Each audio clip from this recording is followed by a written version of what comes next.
This gonna be a fight. Tyson, and you know it. You hit me, I'm gonna kill you. I'm gonna kill you. Welcome back to the Big Fight Recap here on BLTV Classic. He pulled his glasses off. Did you see his eye? His eye was just hanging out his head. On today's video, we revisit the infamous two-fight saga between Mike Tyson and Mitch "Blood" Green. A genuine beef that 10 rounds of boxing couldn't squash, as the two would face off one more time on the street, this time in a much shorter affair with a decisive victor. Let's get right to it.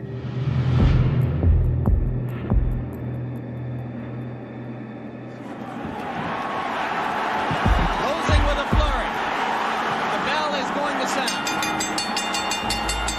After Tyson's 10-round decision to James "Quick" Tillis in 1986, the invincibility aura from Kid Dynamite took a slight knock as the two heavyweights battled out a much closer fight than the boxing fans and bookmakers expected. How disappointed are you that the knockout string is over? Not at all.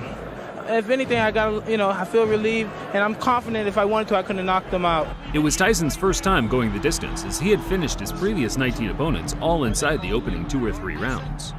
That gave some of the other heavyweight contenders an incentive to catch this teenage dynamo early, halt the hype train, and earn the highest possible payday outside of a championship fight. Tyson say, gonna give me a fight, I want Mike Tyson. Point blank. Michelle Tyson, he's a mo, I'm gonna knock him out. Mitch "Blood" Green was one of the first fighters to utilize the new age of digital camcorders to get his message out there to boxing fans. Now I'm gonna show you something.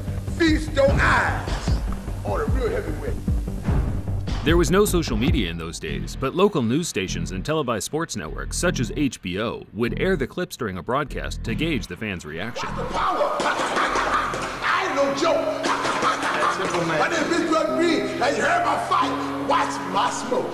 It's probably due to audio compression over time, but I can honestly say I have difficulty understanding what Mitch Green is saying. Two clear things were the muscle flexing and homophobic slurs, and bizarrely enough, as far as my research suggests, this was enough to land him a shot at the hottest prospect in world boxing.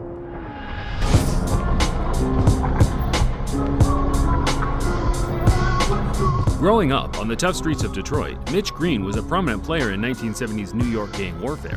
By the age of 17, he had witnessed his father lose his life in a bizarre Western-style quick-draw shootout, not long before being shot twice himself, fortunately escaping with non-fatal injuries. Green tried to escape gang life by joining the UBA boxing gym in New York, but by this time his ties to the street were too pronounced, as he was now hailed the king of New York street gangs by the NYPD for his role as gang leader in the deadly Bloods crew. Things slowly started to change for Mitch as his reputation as a gang leader was exceeded by that of a talented amateur boxer, the muscular 6'5" big man that was racking up copious tournament success, including several New York Golden Gloves. From the Bronx, New York, undefeated in 5 professional bouts with 1 draw. Green took to the professional ring in 1980 and quickly started racking up wins over journeyman and fringe contenders such as Jumbo Cummings. Champion-in-waiting Trevor Berbick became the first man to beat Green in 1985, where Mitch made a good account of himself, only losing by majority decision. Both Tyson and Green were on the fringe of a world title shot, so regardless of the antics, the two were on a likely collision course.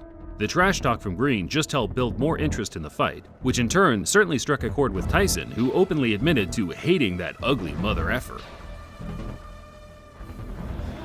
And Mike Tyson, traditionally, no robe, no socks. He says it makes him feel like a warrior, makes him feel like a gladiator. Tyson met Green for the first time in May 1986 at Madison Square Garden. It was Tyson's first match at a prestigious boxing venue and also the first to be covered by a large television network. Yet, the occasion didn't change the traditional no robe, no socks attire. He was all business and had a personal vendetta to settle with the now not-so-confident-looking Mitch "Blood" Green. And was so much a factor in the last fight that we showed you here on HBO that he didn't double up. He just was a little bit lazy, especially in the later rounds. So we'll see what he does about that against Mitch Green. Always aggressive, right in front of his man. Now we see some head movement. Quicker shot. There's the left hook I was talking about. He did draw a warning from Luis Rivera, the referee, about holding. Green's in trouble. Good left hand by Tyson. Everyone has a plan until they get their mouthguard punched out of the ring in the first round. While Green had all the physical advantages, Tyson's supreme boxing skills and speed negated the gap in size and weight, backing up Green from the opening bell, slipping and countering, forcing the much bigger man into survival mode from the word go. Big right hand against Tillis, and what a shot! That is an awesome shot. Tyson punched out Green's mouthguard again in the third, whereafter he started mocking his opponent for having a wide, gulping mouth, stalking him across the ring, landing fierce, single power punches. The fist when he throws his punch. Another big left hook. Hey, Tyson, there, good uppercut. He has to take a stand eventually. Another couple body shots. Well, he's smiling. Tyson is smiling, but see, Green has those fast hands. The fight became so routine by the closing stages, the crowd knew they were witnessing a foregone conclusion. Tyson himself appeared to have his mind elsewhere as he bizarrely kissed his trainer, Kevin Rooney, while he was trying to deliver him intricate strategies and details regarding the fight. Well, Kevin Rooney is in there and just jabbering away 100 miles a minute. Mike Tyson leaned over and just kissed him. Tyson closed the show, trying to score the knockout, but Green's disinclination to engage allowed him to grab and clinch his way to safety, resulting in him losing 9 out of 10 of the rounds on every judge's scorecard. But we knew deep inside that I was going to win this fight so easy because of his style. He's a dang tough opponent, and he took some fairly decent shots. But as you know, I won comfortably, and I didn't try for the knockout, and I used a great deal of discipline in there, not knocking him out. Tyson claimed he carried Green the 10-round distance on purpose to punish him for as long as possible, and whether it was true or not, Green's personal pride was hurt, and he was willing to do whatever it took to restore a sliver of respect amongst his peers. Green retired from boxing after the Tyson loss and returned to the street to earn a living from selling drugs. He always planned to one day get Tyson back in the ring, but as his years of inactivity ensued, Tyson progressed to one of the most dominant heavyweight champions of all time, undefeated and undisputed. The days of fighting lingering contenders such as Mitch Green were over. It wasn't until a couple of years after their fight that the two would meet again, this time in Green's element, the street. In the early hours of August 23, 1988, Mitch Green got wind that Tyson was shopping at a local clothing store close by to where he ran things on the street. Tyson had traveled a fair distance to pick up a luxury leather jacket handmade by one of his friends over at Dapper Dan's. As Tyson was chilling in the store with his entourage, Mitch Green burst through the door on his own, high on angel dust, demanding Tyson either give him a rematch or empty his pockets right there on the spot. Tyson, of course, no stranger to altercations on the street, dragged Mitch Green outside and pummeled him to the ground multiple times.